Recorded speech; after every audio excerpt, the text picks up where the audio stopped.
muntu w'Imana nagira ndakubwire ngo ibanga rimwe nabonye ntariko ndakubwira iryo nasomye muri Bibiliya, ndakubwira ibanga nibonye ko jewe Renilde nibonye ko umva kugira ngo uneshe ibigeragezo, uneshe umubabaro ugendere hejuru, ugushima Imana mu gihe gikomeye. Haleluya. Muntu w'Imana ndagomba ngo unyumve, ndagomba ngo unyumve.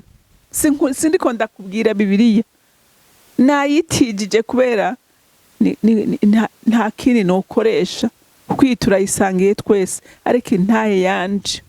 Haleluya. Intahe yanje nigeze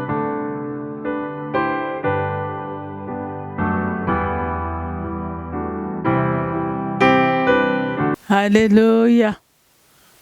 Shalom, shalom bakunzi ba CANAAN TV. Numunezero mwinshi cyane gusubira kuganira namwe icy'Imana yase ku mutima wanje. Muri umugisha, turabakunda cyane uko mudahengeshanya gukurikirana ibiganiro byacu. N'uyu mwanya rero nagira ngo dusenge imbere ko dutangura kuganira. Sindambirwa mwami Imana kugushima no kugushimagiza no kugushira hejuru, kuko uri Imana nziza, uri Imana igororotse, uri Imana igira neza bugaca bukira, uri Imana idukunda kandi twitwararika muri vyose. Ngushimiye muvyeyi mwiza ko iminsi yose yo tuguhamagaye twitaba, kandi niyo tugutabaje uradutabara. Mu bibazo mwami Imana ukwisunga nta nari mu mumaramaza, umufata ukuboko ukamukurayo.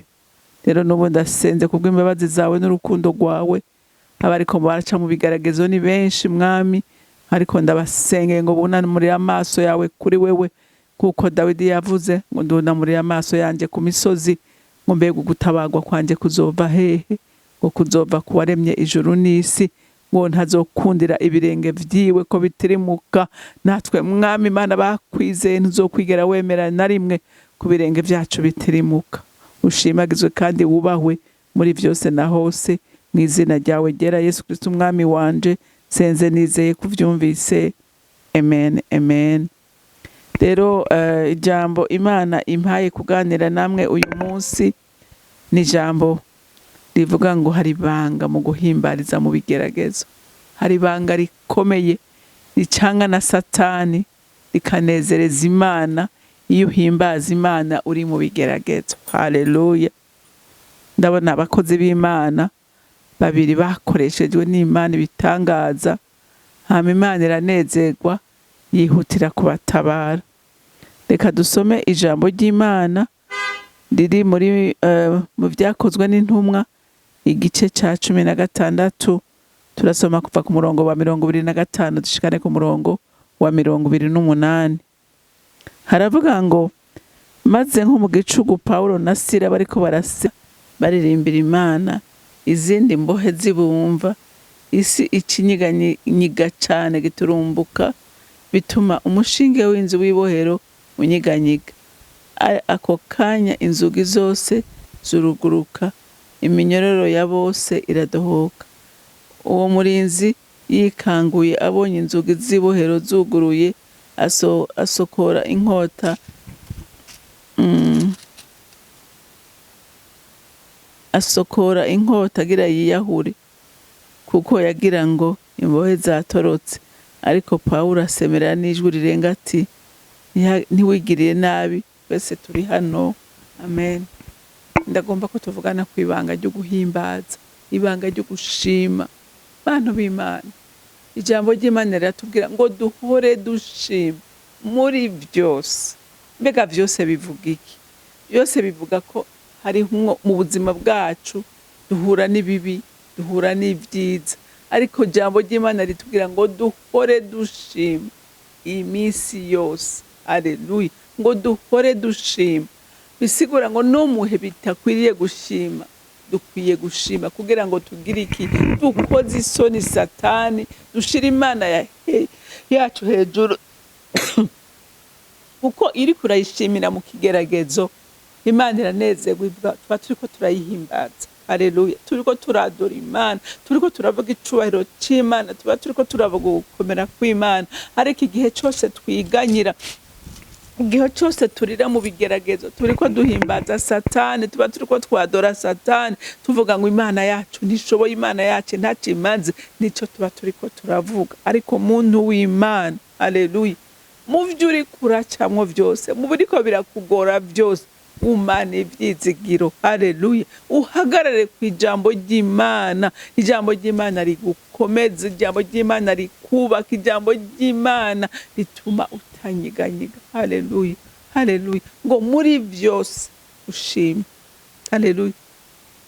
Muri byose turabonye yuko harimwo ibibi, harimwo n'ivyiza.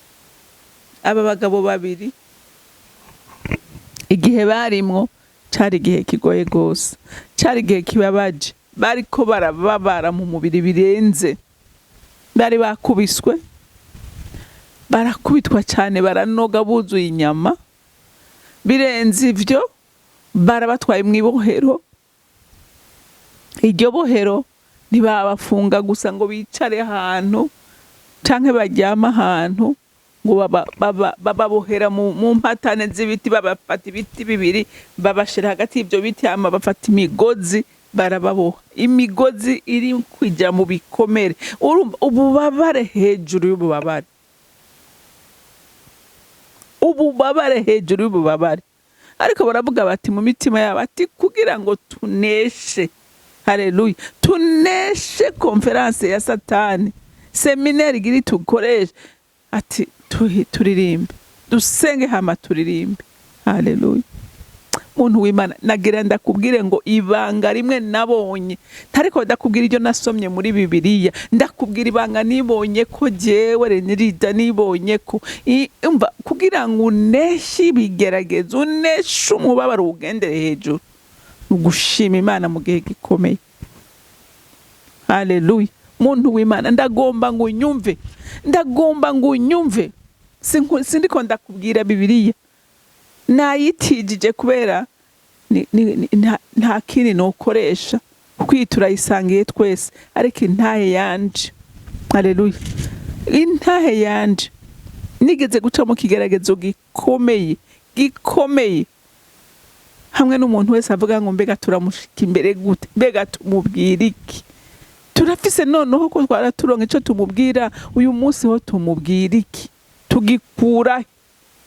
Baje bicako, baje bafise ubwoba,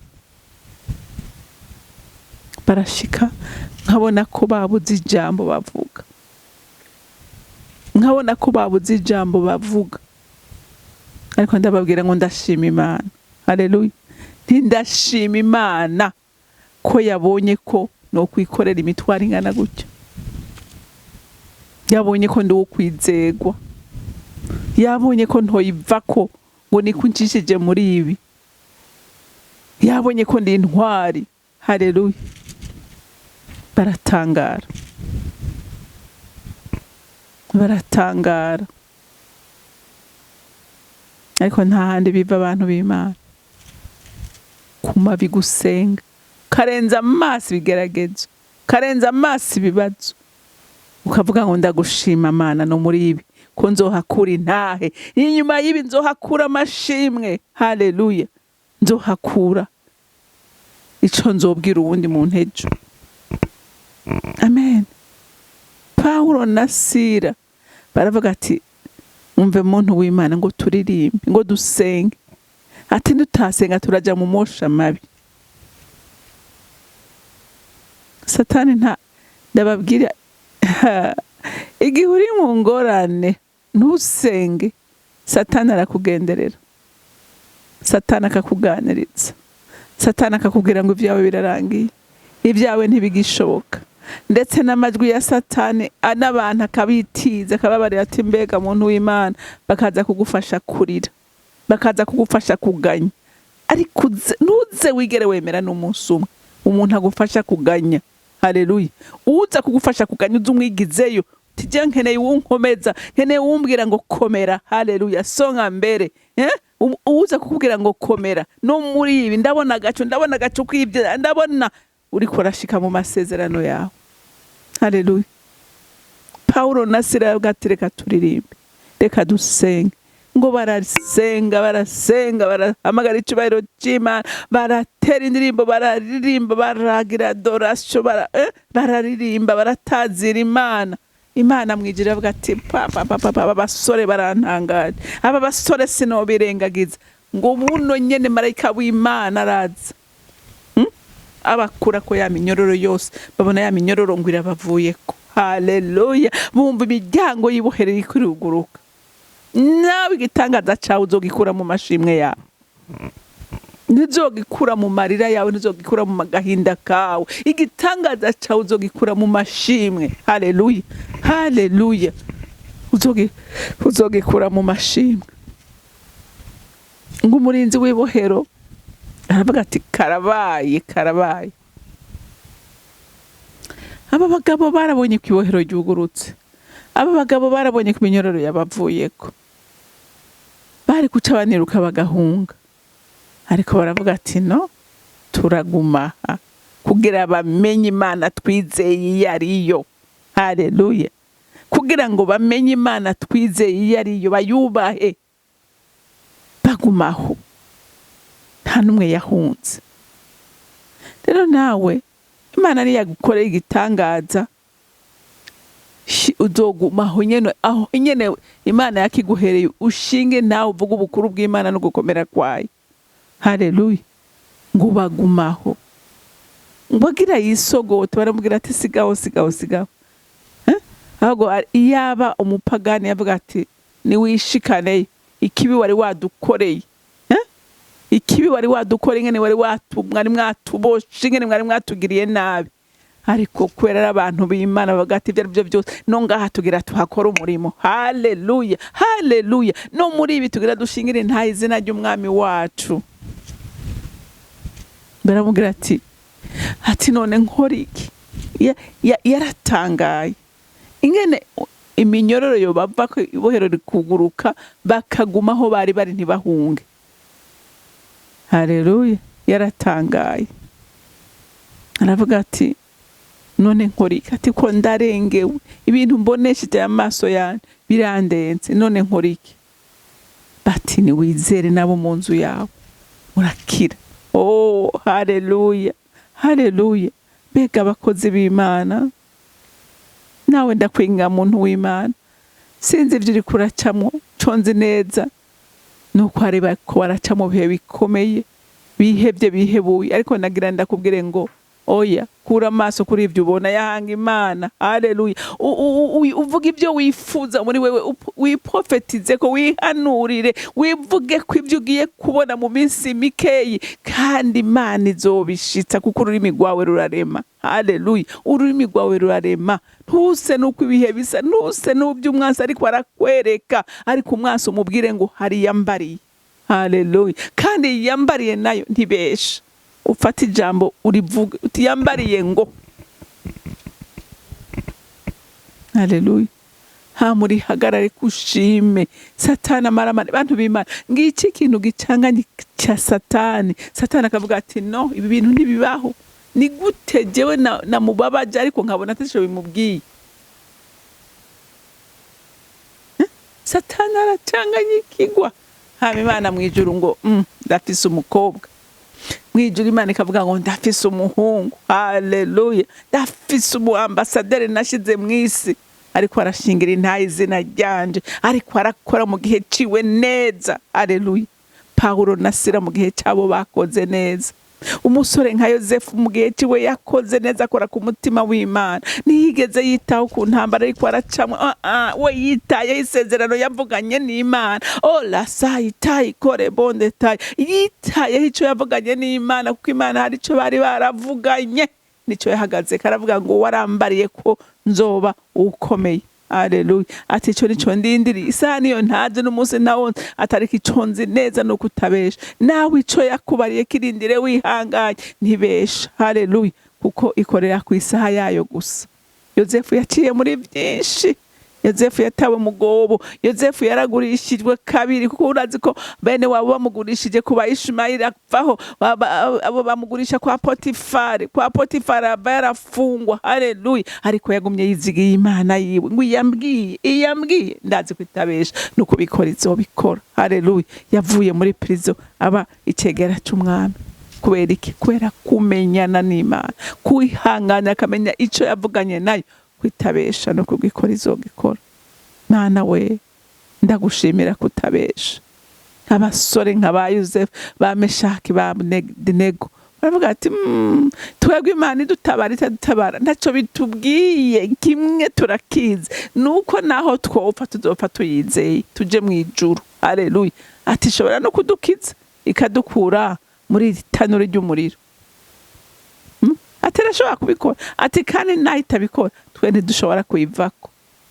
Ngaba bagabo, haleluya, bakora ku mutima w'Imana, bagakoza isoni Satani. Rero umuntu w'Imana ndakwifuriza gukomera mu byo uriko uraca mu byose, ntutinye. Yakubwiye niyo kwizeye no kubikora izobikora. Uri Imana igira neza, uri gitangaza nyaguhora, urera kandi uragororotse.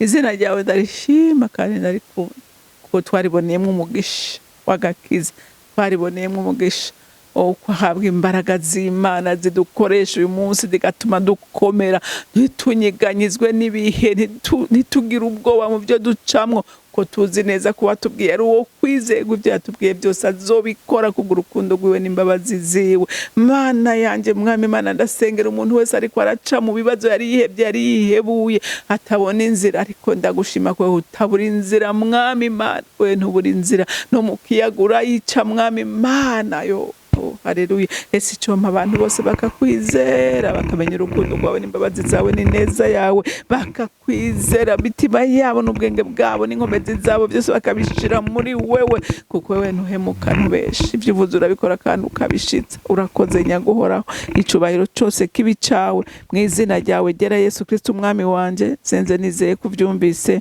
Amen, amen. Mwarahezagiwe, mugira umunsi mwiza.